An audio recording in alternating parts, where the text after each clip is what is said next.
صلی اللہ علی محمد صلی اللہ علیہ وسلم۔ بسم اللہ الحمد للہ وکفی وسلام علی عبادہ الذین اصطفی، اما بعد، اعوذ باللہ من الشیطان الرجیم، بسم اللہ الرحمن الرحیم۔ وما كان لبشر ان يؤتيه الله الكتاب والحكم والنبوة ثم يقول للناس كونوا عبادا لي من دون الله ولكن كونوا ربانيين بما كنتم تعلمون الكتاب وبما كنتم تدرسون۔ وقال رسول الله صلى الله عليه وسلم: مثل ما بعثني الله من الهدى والعلم كمثل غيث، او كما قال رسول الله صلى الله عليه وسلم۔ میرے قابل احترام بزرگوں، کسی فکر کے کامیاب ہونے کے لیے اور کسی فکر کے بار آور ہونے کے لیے، کسی کام کے نتیجہ خیز ثابت ہونے کے لیے اس سے بڑی بات کیا ہو سکتی ہے کہ ہمارے اکابر علماء بھی سرپرستی فرما رہے ہوں اور نوجوان حفاظ اور علماء بھی اس سے متفق ہو رہے ہوں، اور پھر ہمارے ذی اثر کمیٹی کے ذمہ دار احباب یہ بھی بڑی جانفشانی کے ساتھ، بڑی اپنائیت کے ساتھ ان علماء کی نگرانی میں شانہ بشانہ، قدم بقدم باہمی اعتماد کے ماحول میں چلنے کے لیے آمادہ ہو، یہ خود ہی پہلا کامیابی کا قدم ہے، اور اللہ تعالیٰ سے اور بھی بہت سی امید ہے کہ انشاءاللہ یہ کام آگے بڑھے گا۔ اللہ جل جلالہ ومن والہ نے اس ملک پر بڑا کرم فرمایا ہے، کہنے کو تو کفرستان ہے، لیکن اللہ جل جلالہ ومن والہ نے سارے عالم میں اس ملک کے ذریعے سے دینی قیادت کا، علمی قیادت کا، دعوت و تبلیغ کے میدان میں قیادت اور امارت کا کردار اللہ نے اس ملک کو عطا فرمایا ہے۔ یہ خود اس دین محمدی صلی اللہ علیہ وسلم کا عجوبہ اور معجزہ ہے کہ جہاں کے مسلمان اقلیت میں ہوں اور جہاں پر خود ہی وہ قسمہ پرسی کے عالم میں ہوں، اور اللہ تعالیٰ ان کے ذریعے سے امریکہ میں مدارس قائم کروا رہا ہے، ان کے ذریعے سے اللہ تعالیٰ حبشہ جیسے ملک میں علماء کو پیدا کر رہا ہے۔ گزشتہ ایک موقع پر ہماری حبشہ کے بازو ایک ملک میں حاضری ہوئی جس کا نام جبوتی ہے، وہاں پر ایک عالم صاحب سے ہماری ملاقات کرائی گئی کہ یہ حبشہ کے رہنے والے ہیں۔ 13 سال کی عمر میں پڑوس کی ایک جماعت آئی اور اس جماعت نے اس لڑکے کو اپنے پاس لے گئے۔ پاسپورٹ کی دشواریاں، ویزے کے اخراجات، سفر کا بہت بوجھ، 16 سال کے بعد وہ طالب علم واپس آیا۔ ماں نے بھی اپنی اولاد کو نہیں پہچانا، وہ حافظ بھی بن چکا تھا، عالم بھی ہو چکا تھا اور تبلیغ میں سال بھی لگ چکا تھا۔ ماں نے بہت دیر کے بعد پہچانا، اور پھر اللہ تعالیٰ نے اس ملک کے اندر علماء دیوبند کے فیضان کو اس طریقے سے پہنچایا کہ لوگوں نے بتلایا کہ 200 طلباء اس کی مسجد میں پڑھتے ہیں، جس میں نورانی قاعدے سے لے کر بخاری شریف تک پڑھنے والے ہیں۔ کرنے والوں نے کتنا نشانہ بنا کر کام کیا ہے، اور ان ممالک کے اندر دیگر یونیورسٹیوں کے فارغ اور فضیلت کرنے والے طلباء بھی ہوا کرتے ہیں، یمن کے فاضل طلباء بھی ہوا کرتے ہیں، مدینہ یونیورسٹی کے فاضل طلباء بھی ہوا کرتے ہیں، افریقی ممالک میں ازہری علماء کی بھی ایک خاصی تعداد ہوا کرتی ہے، لیکن آپ حضرات جانتے ہیں کہ ہمارے اکابر نے دانشگاہ تعمیر نہیں کی ہے بلکہ تحریک گاہ تعمیر کی ہے۔ وہاں سے ہر فارغ ہونے والے کو انہوں نے دین کے لیے ایک متحرک کارکن بنایا، ایک مجاہد اعظم بنایا۔ کوئی لگا بندھا نصاب انہیں نہیں پڑھایا گیا، کوئی رسمی قسم کی محنت پر ان کے پروان چڑھانے کا فیصلہ نہیں کیا گیا۔ کچھ ہی دن پہلے ایک بہت بڑے ہمارے اکابر میں سے بزرگوں کا سفر ہوا فیجی کا، وہاں پر مدرسہ چل رہا ہے ہمارے ایک دوست بھی وہاں پر دورے میں آگے پیچھے تھے، وہ بھی پڑھا رہے ہیں بنگلہ دیش کے علماء۔ فیجی جیسے ملک کے اندر واحد ادارہ مسلمانوں کا ہے اور وہاں پر علماء دیوبند کا فیض پہنچ رہا ہے۔ تو میرے قابل احترام بزرگوں، عرض کرنے کا مقصود یہ ہے کہ ہمارے اکابر کبھی جزیرہ بن کر نہیں رہے۔ ہمارے اکابر نے مدرسوں کی چہار دیواری کو اپنی منزل کبھی نہیں سمجھا ہے۔ قاری طیب صاحب رحمۃ اللہ علیہ نے تاریخ دارالعلوم کے مقدمے میں لکھا ہے کہ میرے اکابر نے مدرسہ قائم نہیں کیا، میرے اکابر نے مدرسہ قائم نہیں کیا، میرے اکابر نے مدرسے فکر کو قائم کیا۔ مدرسے فکر یہ ہے کہ کس طریقے سے امت کی بے دینی کا خاتمہ ہو جائے اور کس طریقے سے امت کے ہر طبقے میں اس کے شعبے کا دین زندہ ہو جائے، اور مشرق و مغرب میں اللہ تعالیٰ ایسی فوج کو بھیج دے کہ جو ہر جگہ پر دین کے علم بردار ہوں۔ ضرورت پڑی خلافت عثمانیہ کی حفاظت کی، ہمارے اکابر نے تحریک خلافت چلائی ہے، اور جب عثمانی حکومت کے لیے جنگ بلقان کے موقع پر امداد کی ضرورت پیش آئی، ہمارے اکابر نے جنگ بلقان کے موقع پر امداد بھی جمع کی ہے۔ اور جب شیخ الہند رحمۃ اللہ علیہ کو پتا چلا کہ سیاسی اعتبار سے بھی قوم کی رہبری کرنا ناگزیر ہو چکا ہے، ورنہ یہ ملک ہاتھوں سے نکل جائے گا، اور پھر یہاں کے مسلمانوں کے ایمان اور اداروں کی حفاظت کیسے ہوگی، حضرت شیخ الہند رحمۃ اللہ علیہ نے مسند حدیث کو چھوڑا۔ حضرت شیخ الاسلام حسین مدنی رحمۃ اللہ علیہ کے ذریعے سے جب فرانس نے، ہم تو یہ جانتے ہیں کہ یہاں پر انہوں نے جنگ آزادی لڑی ہے، لیکن یہ بہت کم لوگ جانتے ہیں الجزائر میں حضرت شیخ الاسلام رحمۃ اللہ علیہ کے شاگردوں کی وہ خاصی تعداد ہے کہ جنہوں نے فرانس کے استعمار کے خلاف جہاد کیا ہے اور وہاں پر اس قسم کے ادارے قائم کیے، اور شیخ الاسلام حسین مدنی رحمۃ اللہ علیہ نے اپنے مدینہ پاک کے قیام کے درمیان ان کی رہبری فرمائی۔ اور مولانا اسد صاحب مدنی رحمۃ اللہ علیہ اپنی زندگی میں فرمایا کرتے تھے کہ وہاں کے علماء الجزائر کے آئے اور میرے سے انہوں نے یہ مشورہ کیا، میرے سے انہوں نے یہ مشورہ کیا۔ تو ہمارے اکابر نے جب ارتداد کی شدی تحریکیں چلنے لگی تھی، حضرت تھانوی رحمۃ اللہ علیہ کے زمانے میں حضرت تھانوی رحمۃ اللہ علیہ فرمایا کرتے تھے کہ کھانے پر بیٹھتا ہوں، امت کی بے دینی کا خیال آتا ہے تو لقمہ کھایا نہیں جاتا، اور رات میں کبھی آنکھ کھل جاتی ہے اور مسلمانوں کی بے دینی کا خیال آتا ہے تو پھر آنکھ لگ نہیں پاتی ہے۔ حیات المسلمین نامی حضرت تھانوی رحمۃ اللہ علیہ نے کتاب لکھی۔ یہ تو اظہار علم نہیں چاہتے تھے، اشاعت علم چاہتے تھے۔ وہ حیات المسلمین کے مقدمے میں حضرت نے لکھا ہے کہ میں نے بڑا تعب اٹھایا ہے،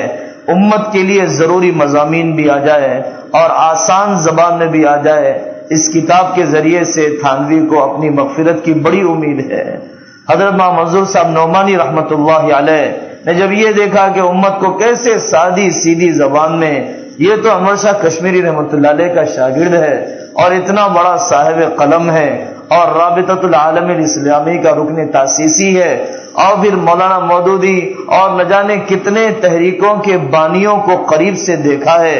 اور ہر تحریک کا بانی اس زمانے میں ایسے ذہین اور ایسے مفکر اور ایسے صاحب قلم اور صاحب دل لوگوں کو ہر ایک قریب کرنا چاہتا تھا، ہر ایک اپنا کارکن بنانا چاہتا تھا۔ لیکن وہاں منظور صاحب نعمانی رحمۃ اللہ علیہ اسلام کیا ہے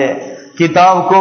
جب وہ لکھ رہے تھے تو اپنی گھر والی کو سناتے تھے کہ جی سمجھ میں آیا، نہیں سمجھ میں آیا، اسے پھاڑ رہے ہیں، دوبارہ لکھ رہے ہیں۔ کبھی رکشے والے کو پکڑ لیا کہ بھئی یہ مضمون سمجھ میں آیا، حضرت شاہ ولی اللہ محدث دہلوی رحمۃ اللہ علیہ کا بڑا اسرار شریعت پر مشتمل مضمون گہرا نقل کر رہے ہیں بڑی آسان زبان میں،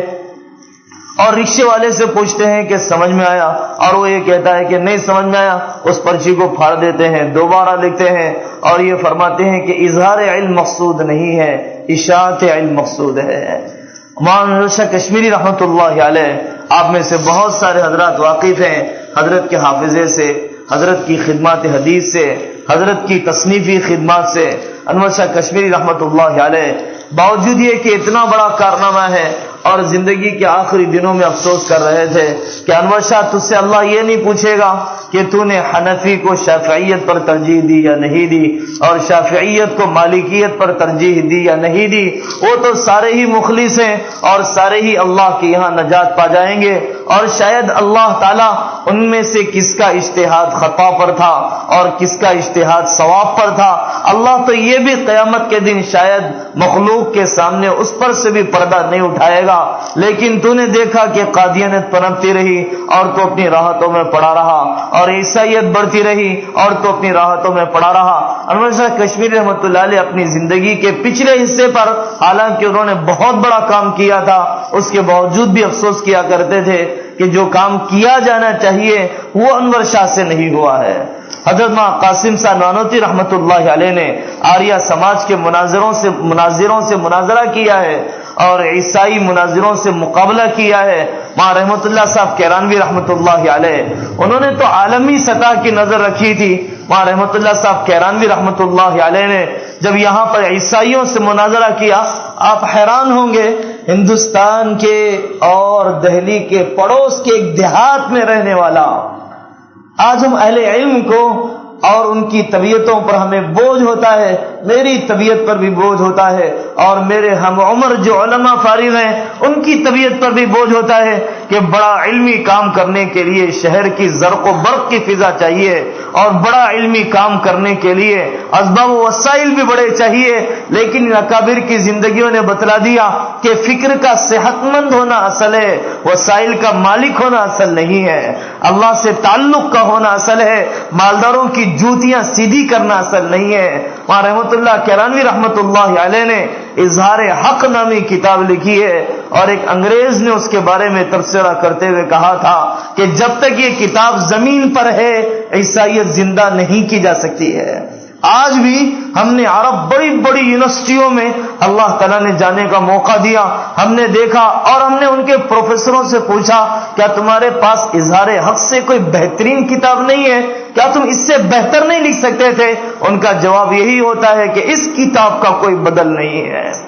قرآن سے بائبل تک اور پھر اس کے ترجمے بھی ہوئے ہیں انگریزی زبان کے اندر۔ ایک کیرانہ کے دیہات میں کا رہنے والا جس کی سڑکیں آج بھی شکستہ ہے، جہاں پر آج بھی بجلی کا کوئی انتظام نہیں ہے، جہاں کے مکانات ہمارے علاقے کے مکان سے آج بھی بہت پسماندہ ہوا کرتے ہیں۔ وہاں رحمت اللہ صاحب کیرانوی رحمت اللہ علیہ کے بارے میں جب ترکی حکومت کو پتا چلا تو انہوں نے بلایا مکۃ المکرمہ سے۔ وہاں رحمت اللہ صاحب کیرانوی رحمت اللہ علیہ وہ تو جب اللہ سے معاملہ بنا ہوتا ہے تو پھر اللہ تعالیٰ مخلوق کے دل کو متوجہ بھی کرتے ہیں اور پھر غیبی نظام کے چلانے والے تو وہی ہے۔ پھر اس نے کہا کہ آپ یہ تحریر یہاں پر لکھیے۔ وہاں رحمت اللہ صاحب کیرانوی رحمت اللہ علیہ نے وہ اظہار حق نامی کتاب ترکی بادشاہ کے مطالبے پر لکھی ہے۔ ہمارے نور محمد صاحب لدھیانوی رحمت اللہ علیہ قربان جائیں ہمارے اکابر کے اخلاص پر، ہم اپنے اکابر کے اخلاص پر قربان جائیں۔ آج بخاری کا معاملہ ہوتا ہے تو طبیعت بہت چلنے لگتی ہے، اور پھر بڑے مجمع میں خطابت کا معاملہ ہوتا ہے تو طبیعت بہت بشاشت کے ساتھ کھل بھی جاتی ہے، لیکن دیہاتیوں کا مجمع ہو تو طبیعت اتنی ہی زیادہ بجھی ہوئی رہتی ہے۔ اس اللہ والے کے ذریعے سے نور محمد صاحب لدھیانوی رحمت اللہ علیہ کے ذریعے سے، اور نور محمد صاحب لدھیانوی شاید ان ملکوں کا نام نہیں جانتے ہیں اور ان شہروں کا نام نہیں جانتے تھے کہ جہاں پر اللہ تعالیٰ نے ان کے نورانی قاعدے کو پہنچایا ہے۔ میں آپ سے عرض کروں اس دعوت و تبلیغ کے صدقے میں مصر کے آخری گاؤں میں گیا ہوں، میں نے وہاں پر دیکھا کہ ایک نابینا حافظ صاحب ہیں اور وہ اپنے دیہاتوں میں مکاتب کو چلاتے ہیں۔ میں نے ان سے پوچھا آپ کون سا قاعدہ پڑھاتے ہیں؟ تو انہوں نے کہا القاعدۃ النورانیہ پڑھاتے ہیں۔ ہم نے کہا بھائی آپ کے لیے یہ تو مصر تو قاریوں کا ملک ہے اور ان کا ڈنکا تو ساری دنیا میں بجتا ہے، اور پھر یہ تو ساری دنیا کی قراتوں کا مقام طے کرنے والے لوگ ہیں، کیا تم لوگ کوئی نورانی قاعدہ نہیں بنا سکتے تھے؟ ایک عجمی کے نورانی قاعدے کو چلانے کی کیا ضرورت ہے؟ کیا حروف تہجی اور ابتدائی قسم کی کوئی کتاب نہیں لکھی جا سکتی؟ تو وہ یہی جواب ملتا ہے۔ حرم نبوی میں جن ہمارے دوستوں نے دیکھا ہے انہوں نے پایا ہوگا القاعدۃ النورانیہ وہ پروجیکٹر پر بچوں کو پڑھایا جاتا ہے، حرم مکی کے اندر القاعدۃ النورانیہ پڑھایا جاتا ہے۔ پاکستان کے قاری پہنچے ہیں سعودیہ اور بادشاہ نے انہیں اپنا مہمان بنایا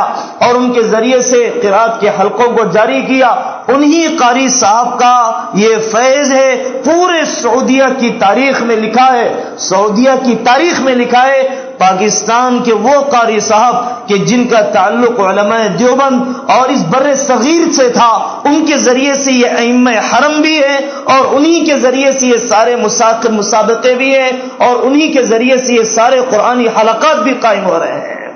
ہمارے اکابر گئے ہیں لیکن اپنی ڈگریوں کو فروخت نہیں کیا، اپنے ضمیر کو انہوں نے نہیں بیچا، اور وہ ماحول سے انہوں نے ساز باز نہیں کر لیا، اور پھر معیار زندگی کے لیے کام کی سطح کو انہوں نے قربان نہیں کیا ہے،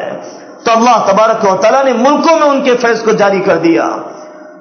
سب سے بڑی مصیبت فکر کی بیماری ہے، سب سے بڑی مصیبت جذبات کی بیماری ہے۔ کام کرنے والے قاضی اطہر مبارک پوری رحمت اللہ علیہ، ان کی کتابوں کو دیکھ کر اندازہ ہوتا ہے کہ مبارک پور جیسے گاؤں میں، پھر اس کے بعد بمبئی جیسے علاقے میں رہ کر اس شخص نے اتنی بڑی تاریخی کتابیں کیسی لکھی ہوگی۔ انہوں نے اپنی خود نویس سوانح لکھی ہے، نورانی قائد بغدادی سے بخاری شریف تک، قائد بغدادی سے بخاری شریف تک انہوں نے اس کے اندر یہی لکھا مقدمے میں، میری سوانح کیا قابل تھی کہ وہ لوگ اسے پڑھ لیا کرتے، لیکن میں نے صرف یہ چاہا کہ اگر کوئی کام کرنا چاہے تو دیہات میں رہ کر بھی کر سکتا ہے،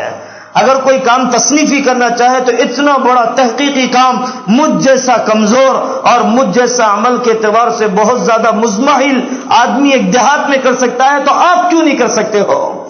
علامہ شبلی نعمانی رحمت اللہ علیہ، ان کے افکار سے لوگوں کو اختلاف ہو سکتا ہے اور ہونا بھی چاہیے۔ انہیں جب جذبہ پیدا ہو گیا، شوگر اتنی بڑھ گئی تھی کہ ایک آنکھ کی بینائی چلی گئی، اور وہ یہ فرماتے تھے کہ اگر ایک آنکھ کی بینائی بھی باقی رہے گی تو شبلی وہ کتاب لکھ کر مرے گا کہ پھر 100 سال تک حضرت محمد صلی اللہ علیہ وسلم کی طرف سے دفاع کی امت کو ضرورت نہیں پڑے گی۔ انتقال اس حال میں ہوا کہ اپنا گھر بھی وقف کر چکے تھے، اور پھر دارالمصنفین کے لیے وقف ہو چکے تھے، اور پھر اس کے بعد انہوں نے بلایا ابوالکلام آزاد رحمت اللہ علیہ کو، اور بلایا سید سلیمان ندوی رحمت اللہ علیہ کو، اور پھر اپنا ہاتھ میں دے کر فرمانے لگے سیرت، اور اسی حال میں ان کی جان اکھڑ گئی۔ دنیا سے رخصت ہوتے ہوئے نہ یہ غم ہے کہ میرے بعد میری اقربا کا کیا معاملہ ہوگا، نہ یہ غم ہے کہ میرے بعد میری جائیداد کا کیا معاملہ ہوگا۔ انہوں نے تو ساری جائیدادیں وقف کر دی تھی۔ قاری طیب صاحب رحمت اللہ علیہ کا انتقال ہوا، دارالعلوم دیوبند کا تقریباً نصف صدی کا معتمم دنیا سے اس حال میں رخصت ہوا ہے کہ اس کے کھاتے میں کوڑی بھی نہیں رہی ہے، اور اللہ تبارک و تعالیٰ نے بے تاج بادشاہت کروائی ہے۔ ہمارے اکابر نے بتلایا ہے کہ اصل تعلق مع اللہ کے ذریعے سے کام ہوتا ہے۔ ہمارے اکابر نے یہ بتلایا ہے اندرونی درد کے ذریعے سے اصل کام ہوتا ہے۔ ہمارے صوبے آندھرا پردیش کے اندر کرنول کے علاقے میں ایک عالم رہا کرتے تھے، تیلگو زبان میں نہ جانے انہوں نے کتنی کتابوں کا ترجمہ کیا۔ لوگ ان کے پاس آتے اور وہ حزبۃ للہ تیلگو میں ترجمہ کر دیا کرتے تھے۔ لوگوں نے کبھی چھاپا کبھی نہیں چھاپا۔ اس بے لوث نور اللہ قادری رحمت اللہ علیہ وہاں عاقل صاحب رحمت اللہ علیہ کے بڑے معاون رہے، اور شاید بہت سے آپ سے لوگوں میں نے دیکھا بھی ہوگا۔ ان ہستی کا یہ حال تھا کہ عید سے ایک رات پہلے آس پاس کے دیہات کے اندر چلے جاتے تھے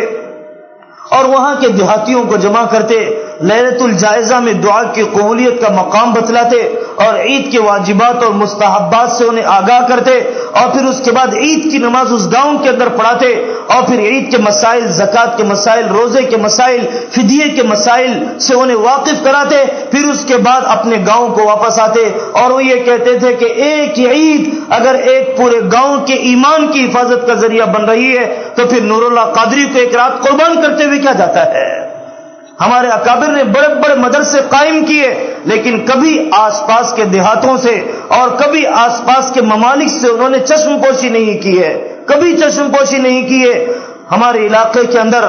آپ حضرات میں سے بہت لوگ جانتے ہیں، وہاں فاروق صاحب کشتہ پوری رحمت اللہ علیہ، وہاں عاقل صاحب رحمت اللہ علیہ کے ہاتھ پر ان کے والد محترم مسلمان ہوئے۔ آج تقریباً 500 بچے اور بچیاں ان کے مدرسے میں پڑھ رہی ہیں۔ اس شخص کا یہ حال تھا، ہم نے اپنی آنکھوں سے دیکھا، اور اس علاقے میں ہماری کافی آمد و رفت ہے۔ اس علاقے میں ہم نے دیکھا 25-30-60 کے قریب دیہات کا ایریا ہے، پورا اس مدرسے سے مربوط ہے۔ اگر کوئی طلاق کا واقعہ ہو تو پرگی کی جامع مسجد میں، اگر خلا کا کوئی واقعہ ہو پرگی کی جامع مسجد میں، اگر کوئی ارتداد کا واقعہ ہو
کیا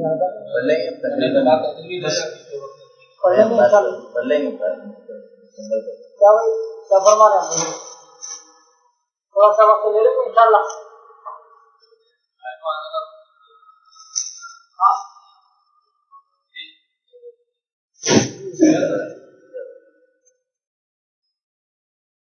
ہمارے اکابر نے آس پاس کے علاقوں سے بہت اپنے تعلق کو جوڑے رکھا ہے. حضرت شیخ الاسلام حسین احمد مدنی رحمۃ اللہ علیہ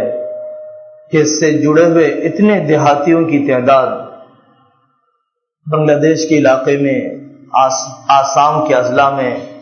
فیض آباد کے اطراف و اکناف میں، بہار کے مختلف اضلاع میں اللہ تبارک و تعالیٰ نے عوام الناس کا رجوع اتنا انہیں عطا فرمایا تھا کہ آج جب خلفاء کے انتقال کی خبریں آ رہی ہے تو حیرانی ہوتی ہے کہ انہوں نے کب پڑھایا ہے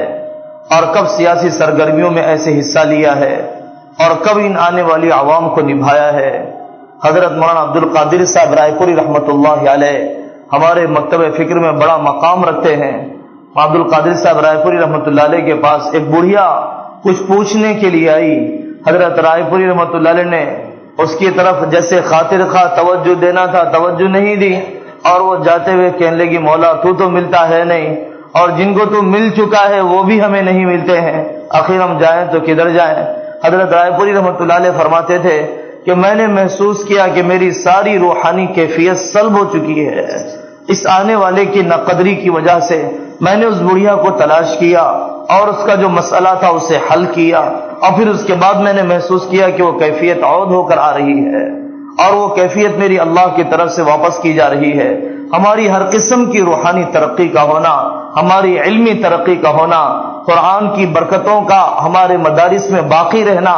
یہ سارا اس بات پر منحصر ہے کہ عوام کی اکثریت میں دین زندہ ہو رہا ہو. حضرت علی میاں ندوی رحمۃ اللہ علیہ نے ایک بہت بڑے ایم ایل اے تھے یو پی کے، بہت تھوڑے عرصے تک وہ ایم ایل اے رہے، قاضی عادل عباسی رحمۃ اللہ علیہ. حضرت علی میاں ندوی رحمۃ اللہ علیہ کا انہوں نے بڑا ساتھ دیا اور پورے یو پی کے علاقے کے اندر دینی تعلیم کو فروغ دینے کے لیے، یعنی جو عوام بیٹھی ہے وہ بھی کتنا بڑا کام کر سکتی ہے. انہوں نے دیہاتوں کے اندر چلایا کہ اپنی فصل میں سے اتنا غلہ تم دے دیا کرو، ہم اسی غلے کی بنیاد پر مکاتب کو قائم کریں گے. مٹھی فنڈ کا نظام ہمارے اکابر نے مختلف علاقوں کے اندر جاری کیا کہ اسی کے ذریعے سے ہم مدارس کو قائم کریں گے. سادے سے سادے انداز میں حضرت عمر رضی اللہ عنہ کعبۃ اللہ کا طواف کر رہے ہیں اور ایک دیہاتی کا ہاتھ پکڑے ہوئے التحیات سکھلا رہے ہیں. ماں یوسف صاحب بنوری رحمۃ اللہ علیہ فرماتے تھے بخاری پڑھانے والا تو پتہ نہیں اپنی نیت کی وجہ سے اللہ کے یہاں کہاں پکڑا جائے گا، لیکن نورانی قاعدہ اور الف با تا سا پڑھانے والے کے بارے میں بڑی امید بنتی ہے کہ اللہ تعالیٰ اس کی مغفرت کا فیصلہ کر دیں گے. بڑی امید بنتی ہے کہ اس کا اخلاص اللہ کے یہاں محفوظ رہے گا. یا تو اپنی نسلوں کو یہودی اور عیسائی بنانے پر راضی ہو جاؤ، یا تو اے مسلمانوں اپنے مکاتب کے قائم کرنے کے لیے تیار ہو جاؤ. حضرت علی میاں فرمایا کرتے تھے کہ جو کھلونے کے پیسے تم نے بچوں کے لیے جمع کر رکھے ہیں اور پھر جو پیسے تم نے عید کے کپڑوں کے لیے رکھے ہو وہ بھی بچوں کے مکتب کے قائم کرنے پہ لگا دو. اگر عید کے کپڑے نہ ملے تو کیا ہوگا، اور کھلونے نہ ملے تو کیا ہوگا، اور مکتب کی تعلیم نہ ملی اور یہ اسکول میں ہی پڑھتا رہا تو پھر 9th میں 14 گھنٹے پڑھ رہا ہے اور 10th میں MSET کی تیاری شروع ہو رہی ہے، اور پھر MSET کے اندر انجینئرنگ کی تیاریاں اور پھر IT کی تیاریاں اور IPS کے ایگزام کے لیے اسے تیار کرنا، اور پھر اس کے بعد ڈالر کی دوڑ اور اس کے بعد ریال کی دوڑ اور پھر اس کے بعد درہم و دینار کے لیے. اب یہ آتا بھی ہے چھٹیوں میں تو کوئی کورس کرنے کے لیے آتا ہے، بہت تھوڑا سا وقفہ اپنی ماں باپ کے پاس گزارنے کے لیے آتا ہے. تو میرے بزرگوں ساری ہی نسل غلامانہ ذہنیت میں مبتلا ہو جائے گی. سارے عالم کے حکمرانوں کے اندر اور سارے عالم کے بادشاہوں کے اندر تبدیلی لانے کا کوئی طریقہ نہیں ہے سوائے اس کے کہ نوجوان نسل کے اندر دین پسندی کا مزاج پیدا کیا جائے. یہودیوں نے بڑے عرصے تک پلاننگ کی ہے کہ ان عرب حکمرانوں کو اپنی یونیورسٹیوں میں بلایا جائے اور پھر اپنے خاص ماحول کے اندر رکھا جائے، ان کو اپنے دین سے بیگانہ کیا جائے اور خاص ذہنیت ان کی بنا کر پھر اسے اپنے ملک کی باگڈور حوالے کیے جائے۔ اب یہ نام کے اعتبار سے تو عربی النسل ہوگا، لیکن اپنے ذہن و دماغ کے اعتبار سے عیسائی بن چکا ہوگا۔ تو اس کے علاوہ کوئی حل نہیں ہے کہ مکاتب کا نظام رائج کیا جائے۔ اب اس کی اہمیت اللہ تبارک و تعالیٰ نے دکھلایا۔ ایک حافظ صاحب ہے اور اللہ تعالیٰ نے 60 گاؤں کے اندر مکتب کو زندہ کیا ہے۔ ایک مفتی صاحب ہیں، ہمارے دوستوں میں 28 مکاتب کا نظام حیدرآباد کے آؤٹ کس کے علاقے کے اندر سنبھالے ہوئے ہیں۔ میں عامی ساتھیوں کو جانتا ہوں، ظہیر آباد کے علاقے میں ایک تاجر رہتے ہیں، اللہ تبارک و تعالیٰ نے نوازا بھی ہے۔ نوازنا کیا بڑی بات ہے، اللہ نے حوصلے سے نوازا ہے اور بلند ہمتی سے نوازا ہے۔ انہوں نے اپنی ایک عمارت کا کرایہ جو 60,000 کے قریب ہے انہوں نے مختص کر دیا۔ 55 مکاتب ظہیر آباد کے آس پاس کے دیہاتوں میں چل رہے ہیں، 55 کے قریب مکاتب ہے۔ اس کے اخراجات بھی کم ہوا کرتے ہیں اور اس کے منافع زیادہ ہوا کرتے ہیں۔ ہمارے اکابر کی ترغیب ہے اس زمانے میں کہ بڑی بڑی عمارتوں کے خریدنے اور بڑی بڑی جائیدادوں کے اپنے مدرسوں کے لیے جمع کرنے سے زیادہ ضروری ہے کہ کم پونجی کے ساتھ اور تھوڑے سے سرمایہ کے ساتھ آس پاس کے دیہات کے بوجھ کو لیا جائے۔ اگر ایک مسجد بھی اپنے جمعہ کے چندے کو، نظام آباد کے اندر آپ نے ماحول دیکھا اور بعض اضلاع کے اندر یہ نظام بڑھتا جا رہا ہے، اپنے جمعہ کا ایک چندہ ہی صحیح ہم آس پاس کے دیہاتوں کے لیے مختص کر دیتے ہیں۔ اس کے ذریعے سے ہمیں بتایا گیا کہ 100 کے قریب مکاتب آباد ہو رہے ہیں۔ عوام کا طبقہ بھی اس کے لیے کھڑا ہو جائے اور مسجد اور جماعتیں جن دیہاتوں میں جاتی ہیں، ہمارے علاقے کے بعض آندھرا انگول کے علاقے کے بعض ساتھی ایسی ٹیکنیشینز ہیں اور وہ یہاں پر حیدرآباد میں آ کر رہتے ہیں، اللہ نے انہیں روزگار دے دیا، اب یہ اپنے دیہاتوں میں مکاتب قائم کرنے کی فکر کر رہے ہیں۔ اے سی کا ٹیکنیشین ہے اور اس کا ماہر ہے اور سادہ سیدھا چلے 4 مہینے لگایا ہوا آدمی ہے، لیکن اللہ تعالیٰ نے دیہاتوں کا درد دے دیا اور علماء کی رہبری میں کام کرنے کا جذبہ بھی عطا فرما دیا۔ اب گزشتہ ہفتے ہی وہ مشورے کے لیے آئے کہ ہم نے فلانے دیہات کے اندر مکتب کو قائم کر دیا ہے۔ ان مسجدوں میں ہمارا قیام رہا، رات میں ساتھی بیت الخلاء کے لیے جاتے تو بچھو نظر آ رہے ہیں اور رات میں مسجد میں سوتے ہیں تو وہاں پر جنگل کے سانپ آتے ہیں، کتنے سانپوں کو مارا، کتنے بچھوؤں کو مارا، 10 دن وہاں پر دیہاتوں میں قیام کیا۔ آج وہاں پر جب رخصت ہونے لگی تو گاؤں روتے ہوئے آیا کہ صاحب ہمارے ایمان کی حفاظت کیسے ہوگی، اب ہمارے بچوں کو قرآن کون سکھلائے گا۔ کسی طریقے سے ہم تو چلہ پورا کر کے آ گئے، اپنی زندگی کے ذاتی مسائل بھی تھے لیکن دوبارہ انہی دیہاتوں کی نگرانی کو سنبھالا۔ تو ہر مسجد والا اپنے متعلقہ دیہاتوں کو کم سے کم سنبھال لے، ہر مسجد اور جماعت علماء کی نگرانی میں۔ ہمیں تو نظام الدین کی طرف سے کہا جاتا ہے کہ مالیات میں مداخلت ہمیں نہیں کرنا ہے، مالیات کا شعبہ بڑا ہی پرخطر ہوتا ہے، لیکن جو علماء اور جو تنظیمیں اور یہاں پر ہمارے باہمی اتفاق سے جو بھی نظام طے ہو جائے اس نظام کے مطابق انہیں حوالے کر دینا ہے۔ مخلص یہ چاہتا ہے کہ دین کا کام ہو چاہے کسی کے بھی ذریعے سے ہو، دین کا کام ہو چاہے کسی کے بھی ذریعے سے ہو۔ وہاں منظور صاحب نعمانی رحمۃ اللہ علیہ کے زمانے میں ایک صاحب تھے، بڑے سادے سیدھے قسم کے دیہاتی، اور وہ سائیکل میں ایک جھولی لٹکائے ہوئے گاؤں گاؤں جایا کرتے تھے اور لوگوں کو جمع کر کے اسلام کیا ہے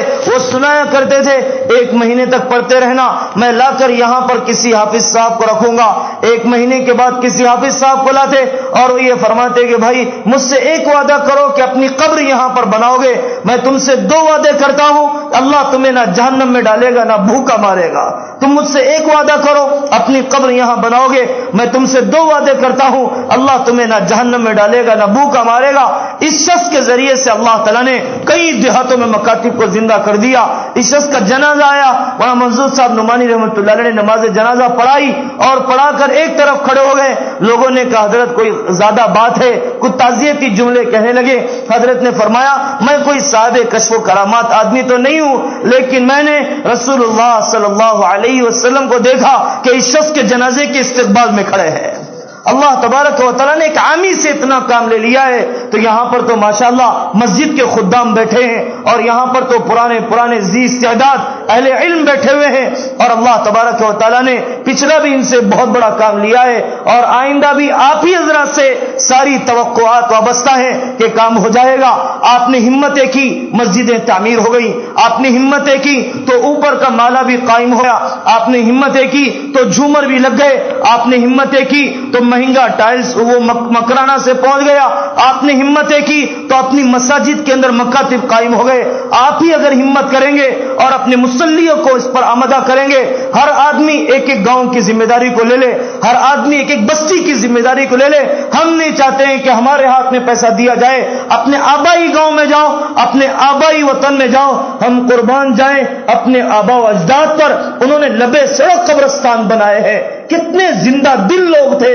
اور کتنے دین کے لیے جانثار لوگ تھے۔ انہوں نے عیدگاہیں لبے سڑک بنائی ہیں، انہوں نے قبرستان سڑک کے کنارے پر بنائے ہیں، اور بڑی بڑی اوقاف کی جائیداد انہوں نے شہروں کے درمیان کے اندر رکھی ہے۔ کیسے انہوں نے خون پسینہ ایک کیا ہوگا۔ آج ازہر یونیورسٹی ہے 1100 سال کی پرانی، لوگوں نے ہم سے بتلایا، اور اس کے اندر 70,000 بچے پڑھتے ہیں، 70,000 بچے پڑھتے ہیں۔ اتنی اوقاف کی جائیداد اس کے لیے ہے کہ ایک حکومت کی پائی کی ضرورت نہیں ہے، مسلمانوں نے پورے ملک میں اتنا وقف اس کے لیے کیا ہے، ہمارے اکابر نے، ہمارے آبا و اجداد نے دیہاتوں میں اتنی قربانی دی۔ آج قبرستان کی زمین پر قبضہ بڑھ رہا ہے، آج عیدگاہ کی دیواریں گم ہوتی جا رہی ہے، اور پھر وہاں کا مسلمان اپنی شناخت کھوتا جا رہا ہے۔ اس لیے کم سے کم ہم اپنے آبا و اجداد کی چھوڑی ہوئی سطح کی تو حفاظت کرنے والے بنے۔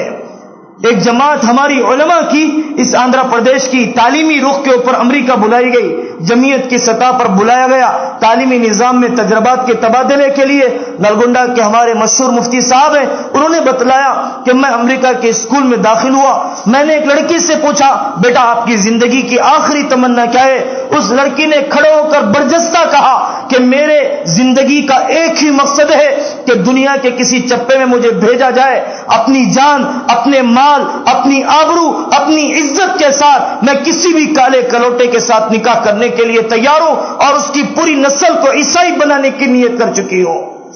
اللہ تبارک و تعالیٰ نے اس مردہ قوم کو زندہ کر کے بتلایا۔ افریقہ کے جنگلوں میں انہوں نے نکاح کیے، اڑیسہ کے دیہاتوں کے اندر جو لوگ گئے ہیں وہاں پر انہوں نے دیکھا کہ گوری چمڑی والی اور اے سی میں پلنے والی اور نہایت اعلیٰ تعلیم یافتہ عورتیں وہ وہاں کے دیہاتوں میں اپنی زندگیاں جھونکنے کے لیے تیار ہیں۔ ہم تھوڑی سی راحتیں قربان کرنے کے لیے آمادہ نہ ہو تو کتنی بڑی بے غیرتی اور کتنی بڑی نبی پاک صلی اللہ علیہ وسلم کے سامنے شرمساری کی بات ہے۔ اس لیے میرے عزیزو، اللہ تعالی ہم سب کو قبولیت سے نوازے، اور اللہ تعالی اس رخ پر ہماری صلاحیتوں کو قبول فرمائے۔ اب اس کے لیے بار بار کی نشستیں، ایک مرتبہ یا 2 مرتبہ کا بیٹھنا کافی نہیں ہے، تسلسل کے ساتھ بیٹھنا ہو اور تسلسل کے ساتھ مشورے ہو، کام ہوتے ہوتے ایک رخ پر پڑ جاتا ہے، اور پھر باہمی اعتماد کا ماحول بھی ہو، اور پھر ہمیں ایک دوسرے کے اخلاص اور بےلوسی پر بھروسہ بھی ہونا چاہیے۔ عجیب بات ہے کہ چوروں کے سارے کام باہمی اعتماد کے ساتھ ہو رہے ہیں، بغیر کسی پیپر ورک کے۔ ڈاکوؤں کے سارے کام باہمی اعتماد کے ساتھ ہو رہے ہیں، بغیر کسی لکھائی پڑھائی کے۔ اور پھر دنیا کا سارا مافیا اور ساری دنیا کے انلیگل کام کرنے والے لوگوں کے کاروبار بغیر کسی لکھت پڑھت کے چل رہے ہیں۔ لیکن عجیب بات ہے کہ شیطان نے ان میں کوئی بدگمانی پیدا نہ کیا، دینی خدام میں بدگمانی کا جسم پیدا کر دیتا ہے، مخلصوں میں بدگمانی کا بیج بو دیتا ہے۔ خدا کے لیے اپنے آپ کو اس سے حفاظت کرتے ہوئے دشمن متحد ہو چکا، یہودی عیسائی متحد ہو چکے، گمراہ فرقے متحد ہو چکے، صرف اس لیے کہ مسلمانوں کا نام زفہ ہستی سے مٹا دیا جائے، اور ایک عدالت میں مقدمہ گیا کہ فاتحہ پڑھنا ہے یا نہیں پڑھنا ہے۔ جج نے کہا تم بیوقوف قوم ہو، میں ایسے بٹو لگاتا ہوں اور یہ وکیل ایسے بٹو لگاتا ہے، ہم پیٹ کے لیے متحد ہو چکے ہیں، تم اپنے اللہ کے لیے ایک نہیں ہو سکتے ہو۔ اپنے اتحاد کو اور پھر کام کے اجتماعی مقاصد کے لیے اپنی رائے کو قربان کر کے چلنا، ایسے مخلصوں کے ذریعے سے اللہ تعالیٰ فتنے بھی دباتے ہیں، اور ایسے مخلصوں کے ذریعے سے اللہ تعالیٰ کام کی راہیں بھی ہموار کرتے ہیں۔ اللہ تعالیٰ ہم سب کو اس کے لیے قبول فرمائے، اور اللہ تعالیٰ اجتماعی طور پر بھی اور انفرادی طور پر بھی اللہ تعالیٰ ہم سب کو اس کے لیے استعمال فرمائے۔ اب اس کے لیے کون کون مسجد ارادہ کرتی ہے اور کون کون سے ہمارے علماء میں سے اور ہمارے عامی ساتھیوں میں سے مشورہ کر لیا جائے. ہمارے مراکز کے ذمہ داروں سے بھی اپنی محنتوں کو تال میل ہم تعاون کے مزاج کے ساتھ چلیں, تعصب کے مزاج کے ساتھ نہ چلیں, رفیق بن کر چلیں, فریق بن کے نہ چلیں. آنکھ اور کان کا جوڑ ہے تبھی نفع ہے. اگر کان علیحدہ ہو, ناک علیحدہ ہو تو کوئی اس کی افادیت نہیں ہے, کوئی اس کی نافعیت نہیں ہے. اسی طریقے سے یہاں پر محنتوں کا تال میل ہوگا اور تجربات کا تال میل ہوگا. لیکن میرے عزیزو, انفرادی طور پر ہم ذمہ داری لے کر بتلائیں. ہمارا مدرسہ ہے, کئی مدارس ہیں, آج ہم جانتے ہیں کہ انہوں نے 50 مکاتب کو, جیسے میں اپنے لیے شعبہ مناظرہ, اپنے لیے شعبہ تقریر, اپنے لیے شعبہ تصنیف و تالیف اور شعبہ نشر و اشاعت جیسے میں اپنے مدرسے کا حصہ سمجھتا ہوں, ایسے اسی طریقے سے شعبہ قیام مکاتب کو مدارس میں قائم کیا جائے. حضرت حدوی رحمۃ اللہ علیہ قائم کیا, وہاں غلام صاحب اسلانوی کی نگرانی میں 5000 مکاتب جو چل رہے ہیں. اور دارالعلوم دیوبند اپنے رابطے کے اجلاس میں یہ کہتا ہے کہ بڑے بڑے مدارس کے قائم کرنے سے زیادہ اہل مدارس یہ کوشش کریں کہ چھوٹے چھوٹے مکاتب قائم کیے جائیں. اس کے اندر بوجھ کم ہے اور امت کی نافعیت زیادہ ہے, اور حالات زمانہ اس طرف بڑھ چکے ہیں کہ اپنی نسل کی حفاظت کی جائے. اب اس کے لیے ارادہ کر کے فرمائیں, مشورہ کر لیا جائے گا, منظم کر لیا جائے گا, کسی رخ پر کام پڑ جائے گا, لیکن اس کے لیے ارادوں کا اظہار فرما دیں.